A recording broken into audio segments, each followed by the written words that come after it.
नमस्कार viewers and listeners, सुष्मिता's classroom में आपका स्वागत है। आशा करती हूँ आप खुशी से अपना दिन बिता रहे होंगे। आज मैं आपके लिए पाखी की कहानी का तीसरा अध्याय सीने का दर्द लेकर आई हूँ। अगर आपको मेरी कहानी अच्छी लगे तो मुझे अवश्य कमेंट करिएगा, मेरे चैनल को सब्सक्राइब कीजिएगा तथा बेल बटन को प्रेस करिएगा। चलिए शुरू करते हैं पाखी की कहानी, तीसरा अध्याय, सीने का दर्द। अब बात मासूमियत की चल ही रही है तो बताएं, एक बार पाखी के भाई ने अपनी दीदी को जोर से मुक्का मारा। किसी बात का गुस्सा निकाला होगा, पर मुक्का मारकर खुद ही घबरा गया, क्योंकि उसके पिताजी की सख्त मनाही थी कि लड़कियों पर हाथ नहीं उठाना है। वो घबरा के रोते हुए कहने लगा, दीदी ने 1 साल पहले इतनी जोर से मुझे मारा था कि मेरे सीने में अभी भी बहुत दर्द हो रहा है। उस समय उसकी शक्ल देखने लायक थी। पाखी जब प्रिपरेटरी में पढ़ती थी, वो स्कूल से घर लौटकर प्रायः किसी की बात करती थी।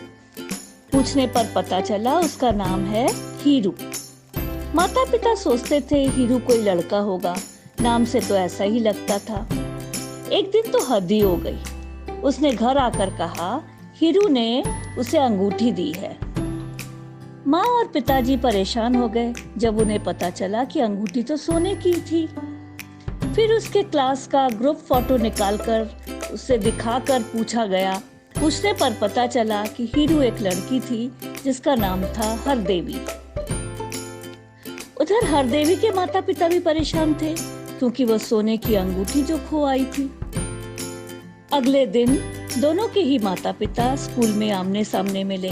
एक अंगूठी लौटाने आए थे, दूसरे अंगूठी ढूंढने। पाखी अब तीसरी कक्षा में पढ़ती थी। माता पिता ने उसे पड़ोस के स्कूल से निकालकर कॉन्वेंट स्कूल में भर्ती करवा दिया था। कॉन्वेंट की पढ़ाई बहुत कठिन थी। अब से वो सारे विषय अंग्रेजी में पढ़ रही थी। वो जी जान से मेहनत कर रही थी, पर आशानुरूप परिणाम नहीं आ रहा था। उसके साथ साथ उसके माता पिता भी बहुत मेहनत कर रहे थे। माताजी ने उसके लिए अंग्रेजी शब्दार्थ की कॉपी बना दी थी। पिताजी ऑफिस से वापस आकर अपना सारा काम निपटाकर रात के 8 बजे उसे पढ़ाना शुरू करते थे और पढ़ते पढ़ते प्रायः रात के 11 बज जाते थे। माँ सुबह 5 बजे उसे फिर जगा देती, उसे अंग्रेजी शब्दार्थ याद करवाती। कैसे ये 1 साल निकल गया किसी को पता ही नहीं चला।